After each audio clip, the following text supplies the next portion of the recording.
Hi hello ಇವತ್ತಿನ ವಿಡಿಯೋದಲ್ಲಿ super ಟೇಸ್ಟಿಯಾಗಿ ಹೆಲ್ತಿಯಾಗಿ ಮಾರ್ನಿಂಗ್ ಬ್ರೇಕ್ಫಾಸ್ಟ್ಗೆ ಹಾಗೂ ಮಕ್ಕಳ ಲಂಚ್ ಬಾಕ್ಸಿಗೆ ನುಗ್ಗೆ ಸೊಪ್ಪಿನ ರೈಸನ್ನು ಟ್ರೈ ಮಾಡಿ ನೋಡಿ. ತುಂಬಾನೇ ರುಚಿಯಾಗಿರುತ್ತೆ. ಮತ್ತೆ ಮತ್ತೆ ಮಾಡ್ಕೊಂಡು ತಿಂತೀರಾ, ಅಷ್ಟು ಚೆನ್ನಾಗಿರುತ್ತೆ. ಬನ್ನಿ ನೋಡೋಣ ಹೇಗೆ ಮಾಡಬೇಕು ಅಂತ. ಮೊದಲಿಗೆ ಒಂದು ಕಡಾಯಿಯಲ್ಲಿ 6 ಒಣಮೆಣಸಿನ್ಕಾಯಿನ ಹಾಕೊಳ್ತಾ ಇದ್ದೀನಿ.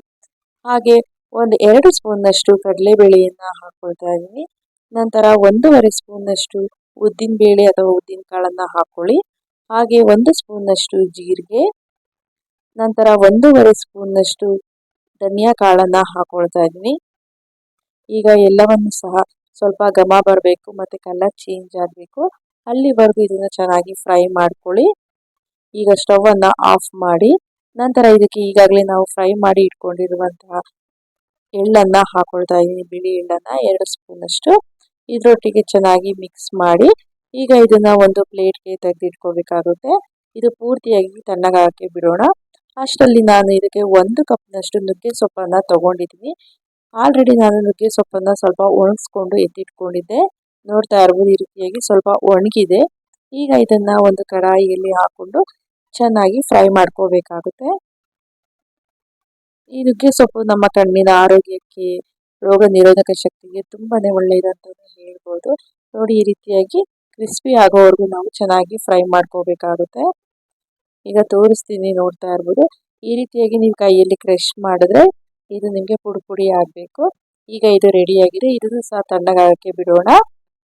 ಈಗ ಎರಡು ಸಹ ಪೂರ್ತಿಯಾಗಿ ತಣ್ಣಗಾದ್ಮೇಲೆ ಒಂದು ಮಿಕ್ಸಿ ಜಾರ್ಗೆ ಹಾಕೋಬೇಕಾಗುತ್ತೆ. ಮೊದಲಿಗೆ ನುಗ್ಗೆ ಸೊಪ್ಪು ಹಾಗೆ ಬೇಳೆಗಳನ್ನು ಹಾಕೋಬೇಕಾಗುತ್ತೆ. ನಂತರ ಇದಕ್ಕೆ ಒಂದು ನಿಂಬೆ ಹಣ್ಣಿನ ಗಾತ್ರಕ್ಕಿಂತ ಸ್ವಲ್ಪ ಚಿಕ್ಕದಾಗಿ ಹುಣಸೆ ಹಣ್ಣನ್ನು ಹಾಕೊಂಡು ಇದನ್ನ ನುಣ್ಣಗೆ ಗ್ರೈಂಡ್ ಮಾಡ್ಕೊಳ್ಳಿ. ನೋಡಿ, ಈ ಕನ್ಸಿಸ್ಟೆನ್ಸಿಲಿ ಇರಬೇಕು. ನೋಡಿದ್ರಲ್ಲ, ಈ ರೀತಿಯಾಗಿ ನುಣ್ಣಗೆ ಗ್ರೈಂಡ್ ಮಾಡಿಕೊಂಡು ಒಂದು ಬೌಲಲ್ಲಿ ತೆಗೆದಿಟ್ಕೋಬೇಕಾಗುತ್ತೆ.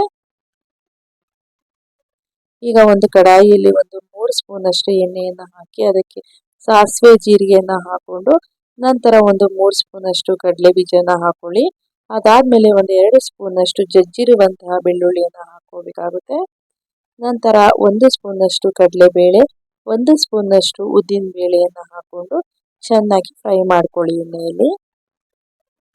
ನಂತರ ಇದಕ್ಕೆ ಒಂದು 2ರಿಂದ 3 ಒಣಮೆಣಸಿನ್ಕಾಯಿ ಹಾಗೂ ಒಂದು 2ರಿಂದ 3 ಹಸಿಮೆಣಸಿನ್ಕಾಯಿನ ಕಟ್ ಮಾಡಿ ಹಾಕಿ ಅದನ್ನು ಸಹ ಎಣ್ಣೆಯಲ್ಲಿ ಚೆನ್ನಾಗಿ ಫ್ರೈ ಮಾಡಿ ನಂತರ ತೆಳ್ಳಗೆ ಕಟ್ ಮಾಡ್ಕೊಂಡಿರುವಂತಹ ಒಂದು ಈರುಳ್ಳಿಯನ್ನು ಇದರೊಟ್ಟಿಗೆ ಹಾಕೊಂಡು ಅದನ್ನು ಸಹ ಎಣ್ಣೆಯಲ್ಲಿ ಫ್ರೈ ಮಾಡ್ಕೋಬೇಕಾಗುತ್ತೆ. ನಂತರ ಇದಕ್ಕೆ ಒಂದು 2 ಕಡ್ಡಿಯಷ್ಟು ಕರಿಬೇವನ್ನು ಹಾಕಿ ಅದನ್ನು ಸಹ ಎಣ್ಣೆಯಲ್ಲಿ ಫ್ರೈ ಮಾಡ್ಕೊಳ್ಳಿ. ನಂತರ ಇದಕ್ಕೆ ಸ್ವಲ್ಪ ಉಪ್ಪನ್ನು ಸೇರಿಸ್ಕೊಳ್ತಾ ಇದ್ದೀನಿ. ಉಪ್ಪನ್ನು ಹಾಕೋದ್ರಿಂದ ನಿಮಗೆ ಈರುಳ್ಳಿ ಬೇಗನೆ ಫ್ರೈ ಆಗುತ್ತೆ. ನೋಡಿ, ಇದು ಸ್ವಲ್ಪ ಕಲರ್ ಚೇಂಜ್ ಆಗಬೇಕು. ನಂತರ ಇದಕ್ಕೆ ಒಂದು 2 ಸ್ಪೂನಷ್ಟು ಗೋಡಂಬಿಯನ್ನು ಹಾಕೊಂಡು ಅದನ್ನು ಸಹ ಇದರೊಟ್ಟಿಗೆ ಫ್ರೈ ಮಾಡ್ಕೊಳ್ತಾ ಇದ್ದೀನಿ. ನಂತರ ಇದಕ್ಕೆ ಒಂದು ಅರ್ಧ ಸ್ಪೂನಷ್ಟು ಅರಿಶಿನವನ್ನು ಹಾಕಿ ಚೆನ್ನಾಗಿ ಮಿಕ್ಸ್ ಮಾಡ್ಕೊಳ್ಳಿ. ಈಗ ಇದು ರೆಡಿಯಾಗಿದೆ. ಉರಿಯನ್ನ ಲೋ ಫ್ಲೇಮಲ್ಲಿ ಇಟ್ಕೊಂಡು ಈಗಾಗಲೇ ನಾವು ಮಾಡಿಟ್ಕೊಂಡಿರುವಂತಹ ಬಿಸಿ ಅನ್ನವನ್ನ ಇದರೊಟ್ಟಿಗೆ ಹಾಕೋಬೇಕಾಗುತ್ತೆ.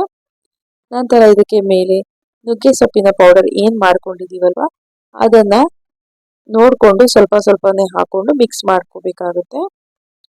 ಇನ್ನು ನನ್ನ ಚಾನೆಲ್ನಲ್ಲಿ ಸುಮಾರು ಕುಕಿಂಗ್ ವಿಡಿಯೋಸ್ಗಳು, ವ್ಲಾಗ್ಸ್ಗಳನ್ನು ಅಪ್ಲೋಡ್ ಮಾಡಿದ್ದೀನಿ. ಅವುಗಳನ್ನು ಸಹ ನೋಡಿ ಹೇಗಿದೆ ಕಮೆಂಟ್ ಮೂಲಕ ತಿಳಿಸಿ.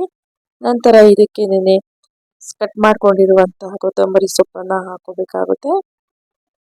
ಈ ರೀತಿಯಾಗಿ ಚೆನ್ನಾಗಿ ಮಿಕ್ಸ್ ಮಾಡ್ಕೊಳ್ಳಿ. ಪೌಡರ್ ಬೇಕಂದ್ರೆ ಇನ್ನೂ ಸ್ವಲ್ಪ ಹಾಕೋಬಹುದು. ನೋಡಿದ್ರಲ್ಲ, ಟೇಸ್ಟಿಯಾಗಿ ಹೆಲ್ತಿಯಾದಂತಹ ನುಗ್ಗೆ ಸೊಪ್ಪಿನ ರೈಸ್ ರೆಡಿಯಾಗಿದೆ. ಈಗ ಇದನ್ನ ಸರ್ವ್ ಮಾಡೋಣ ಬನ್ನಿ. ನೋಡ್ತಾ ಇರ್ಬೋದು ಎಷ್ಟು ಕಲರ್ಫುಲ್ ಆಗಿದೆ ಅಂತ, ಎಷ್ಟು ಚೆನ್ನಾಗಿ ಕಾಣಿಸ್ತಾ ಇದೆ ಅಂತ. ನುಗ್ಗೆ ಸೊಪ್ಪನ್ನ ಹಾಗೆ ತಿನ್ನೋದಕ್ಕೆ ಬೇಜಾರಾದರೆ ಖಂಡಿತವಾಗಿ ಈ ರೀತಿಯಾಗಿ ರೈಸ್ ಮುಖಾಂತರ ಟ್ರೈ ಮಾಡಿ ನೋಡಿ. ತುಂಬಾನೇ ಚೆನ್ನಾಗಿರುತ್ತೆ. ಮಕ್ಕಳ ಲಂಚ್ ಬಾಕ್ಸ್ ಅಂತೂ ಸೂಪರ್ ಆಗಿರುತ್ತೆ ಅಂತಾನೆ ಹೇಳ್ಬೋದು. ಈಗ ಬನ್ನಿ ಇದನ್ನ ಟೇಸ್ಟ್ ನೋಡೋಣ ಹೇಗಿದೆ ಏನು ಅಂತ. ನನಗಂತೂ ತುಂಬಾ ಅಂದ್ರೆ ತುಂಬಾನೇ ಇಷ್ಟ ಆಯ್ತು. ನಮ್ಮ ಮನೇಲೂ ಸಹ ಎಲ್ಲರೂ ತುಂಬಾನೇ ಇಷ್ಟಪಟ್ಟು ತಿಂದ್ರು. ಖಂಡಿತವಾಗಿ ನೀವು ಸಹ ಈ ರೆಸಿಪಿಯನ್ನ ಟ್ರೈ ಮಾಡಿ ಹೇಗೆ ಬಂತು ಅಂತ ನನಗೆ ಕಮೆಂಟ್ ಮೂಲಕ ತಿಳಿಸಿ. ಇದಲ್ಲದೆ ನನ್ನ ಚಾನಲ್ನಲ್ಲಿ ಸುಮಾರು ವೆರೈಟಿ ಕುಕಿಂಗ್ ವಿಡಿಯೋಸ್ಗಳು ಮತ್ತು ಲಾಗ್ಸ್ಗಳನ್ನು ಅಪ್ಲೋಡ್ ಮಾಡಿದ್ದೀನಿ. ಅವುಗಳನ್ನು ಸಹ ನೋಡಿ ಹೇಗಿದೆ ಕಮೆಂಟ್ ಮೂಲಕ ತಿಳಿಸಿ. ಹೀಗೆ ನನ್ನ ಚಾನಲ್ನಲ್ಲಿರುವಂತಹ ಎಲ್ಲ ವಿಡಿಯೋಗಳನ್ನು ನೋಡಿ ಮತ್ತು ನಿಮ್ಮ ಫ್ರೆಂಡ್ಸ್ ಮತ್ತು ಫ್ಯಾಮಿಲಿ ಮೆಂಬರ್ಸ್ ಒಂದಿಗೆ ಶೇರ್ ಮಾಡಿ. ಹೀಗೆ ನಮಗೆ ಸಪೋರ್ಟ್ ಮಾಡಿ. Thank you so much and bye.